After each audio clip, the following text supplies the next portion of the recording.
Is there a case or a situation that's really left a lasting impression on you? The murder of an 11-year-old. I was the one who found the body of the deceased girl, an image I'll never get out of my head. One of the issues that we faced in Willimantic was the drug trade. You spend 90% of your time bored and 10% of your time absolutely terrified. 23 years in, I had come down with what I thought was the flu. I have always been the person that doesn't worry about something until I have something to worry about. It was diagnosed as T-cell lymphoma.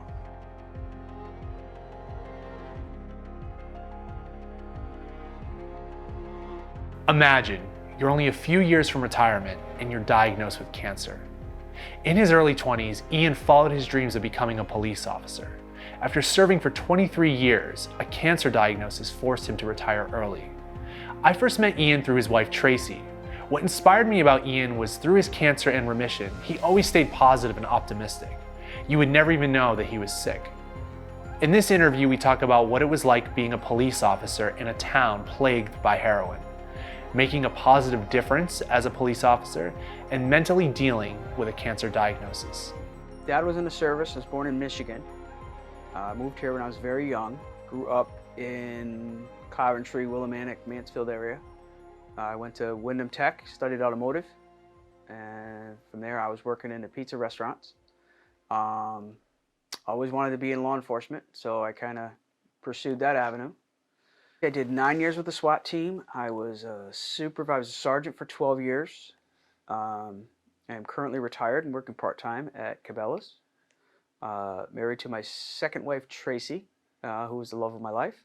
Talk to me a little bit about what was your family life growing up? What was that like? It was good. I remember as a kid, Mom always working a bunch of jobs.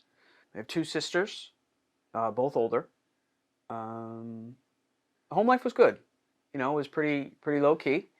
You know, the typical get up on Saturday and watch the cartoons in your underwear till about noon, and then you're out with your friends. And Sundays was a mad dash to not be the last one in the house, because then you had to help Mom clean.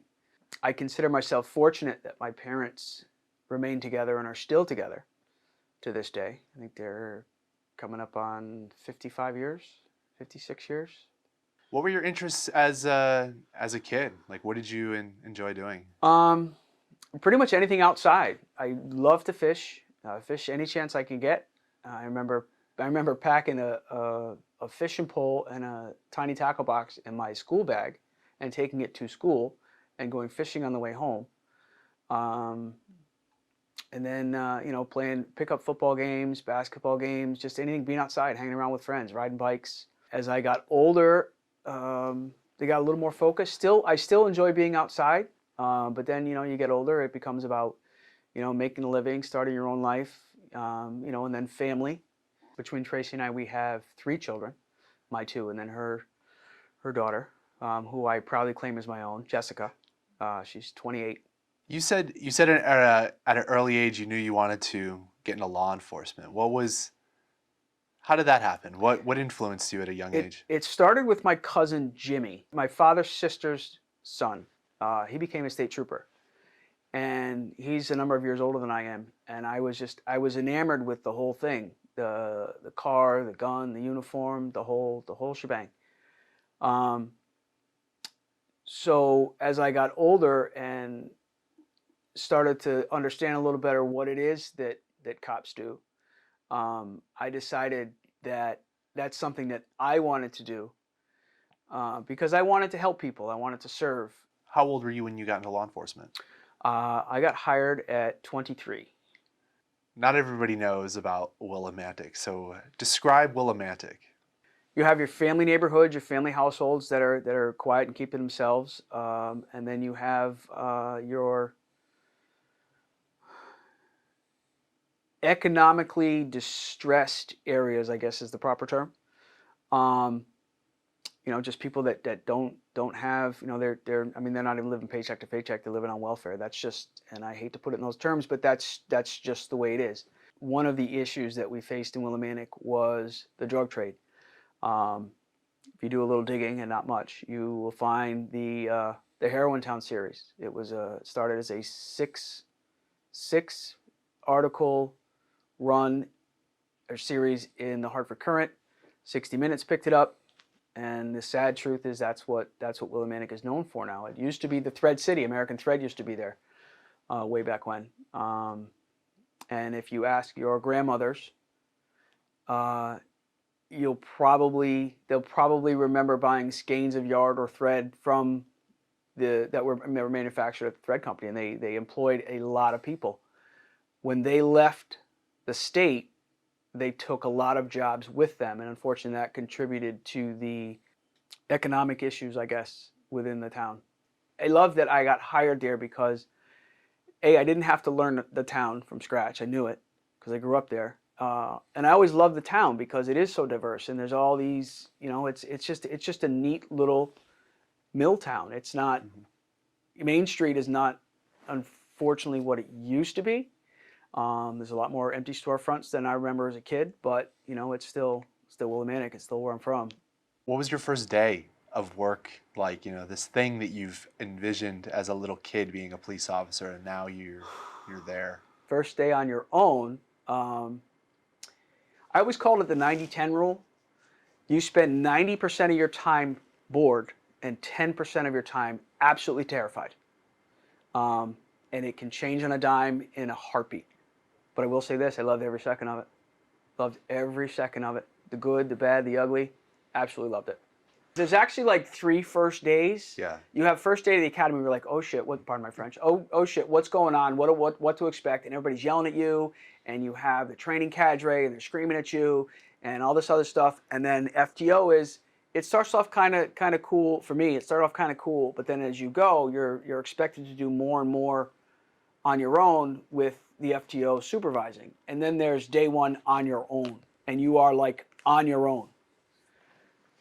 Sink or swim. If you make a mistake, you can't turn to the FTO and say, am I doing this right? Am I doing this wrong? I remember my first accident report. I had to do my first accident report 11 times.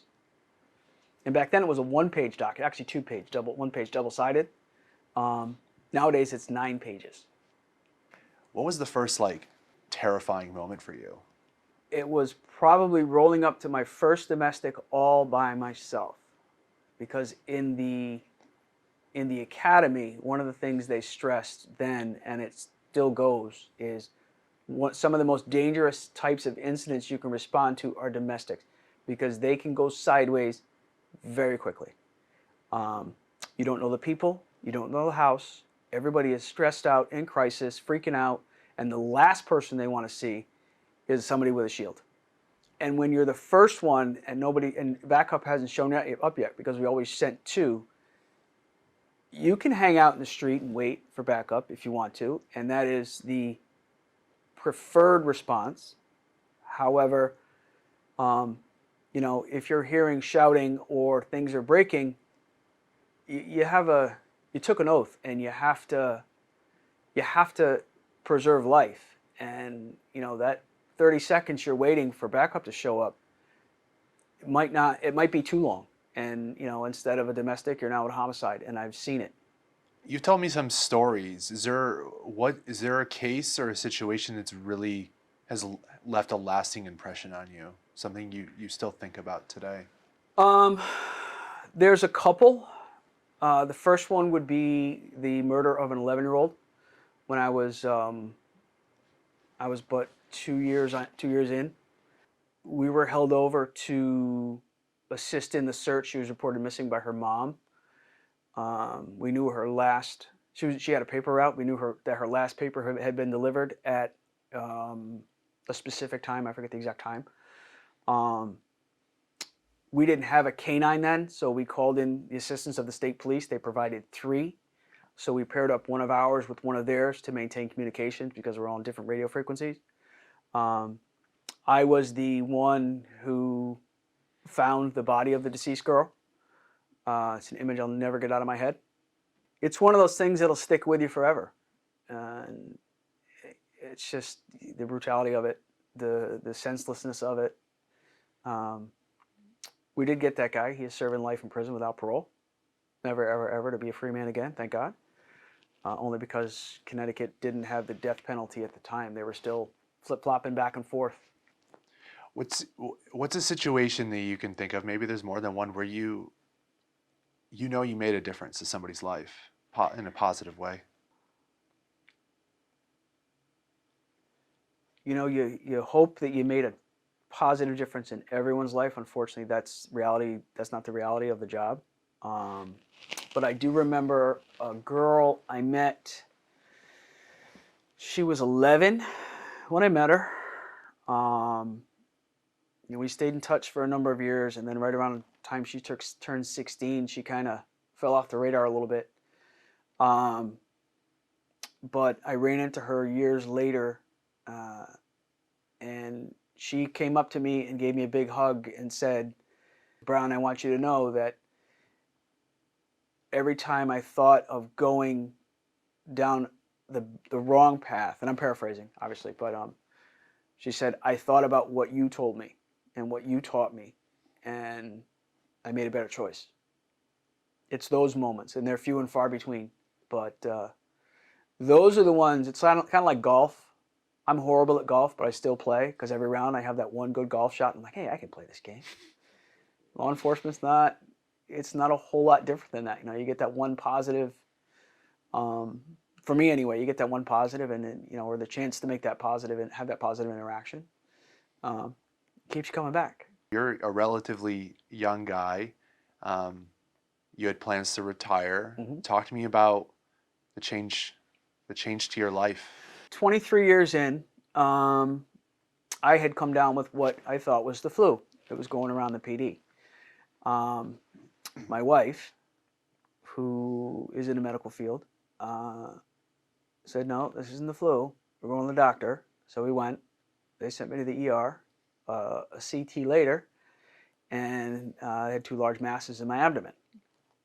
Emergency surgery to remove those, and it was diagnosed as T-cell lymphoma. My original plan was to do 25 years and retire. I got to about 23 and a half actually on the road, and I had to undergo chemo and radiation for cancer. I was hoping that it wouldn't be the long drawn out process that it is, so that I could go back to work, but it's just not in the cards. So I pulled the plug at 24, and I'm better off for it in retrospect. Because I'm still dealing with the residual effects of the treatment. It was chemo, radiation, stem cell transplant, and with that, there are some associated rejection issues that I'm still dealing with. So You don't have to go into too much detail, but talk to me about the different processes through the treatment, from finding it, the surgery, to through the chemo. I know Tracey showed me photos of what they removed. Yeah, the finding it was really quick. It was a CT, and the PA we saw at the ER that day was a really good friend of ours, and she comes in with this, and you see on TV, the very serious look on her face. And she says, we found some abnormal tissue. And Tracey looks at her, and she looks at Tracey, and she goes, "Cancer?" And she didn't say it, but she nodded her head. And I'm sitting there, I'm like, okay, it's cancer. And in my head, I'm saying, what does that mean? Underwent surgery the next day. They removed 2 large masses, one that had ruptured, which is why I was feeling like crap. They removed 2 large masses and 13 inches of small intestine. And that was, straightforward. Open my gut, cut it out, fix everything up, recover from that. In the meantime, Hartford has a relationship with Memorial Sloan Kettering down in Manhattan. They put me in contact with them. I met with a lymphoma specialist and a hematologist, and we went over the whole process of a stem cell transplant. I was fortunate in that there was a donor that was 100% match for me. It was my sister, the middle one of the 3 of us. She was 100% match. She was what they call an ABH mismatch. She had a different blood type. I went through 4 rounds of chemo here, 3 days a week, which is very close together as opposed to normal chemo. Normally you might go a day a week or 2 days a week and then have a week off. But I went, I think it was 3 days off and then 3 more days a week and then 3 days off, because the type of cancer I have was so aggressive. And then once down in New York, I had to move down there for 4 months. Once down in New York, I underwent 2 additional rounds of chemo and 2 rounds of full body radiation. I was fortunate compared to a lot of people that I've read about and that I met. They've had nothing but issues upon issue. I've been fairly stable since I came home. What goes through your mind when you hear, that you have cancer and then you have to have a massive surgery and then you're going to have to go through radiation and chemotherapy and it's going to be a haul? I have always been the person that doesn't worry about something until I have something to worry about. I'm not going to worry about, and I said this on the job for years. People would say, well, what if he comes back, or what if she does this, or what if, and I would always tell people, I don't do what ifs, because I can't do anything about what ifs. I can only do something about what is in front of me. Mm-hmm. One thing I've always said, and I say this to Tracey all the time, is I take it one day at a time. Let's get through today, and we'll see what tomorrow brings. Because yesterday I felt horrible. Today I feel good.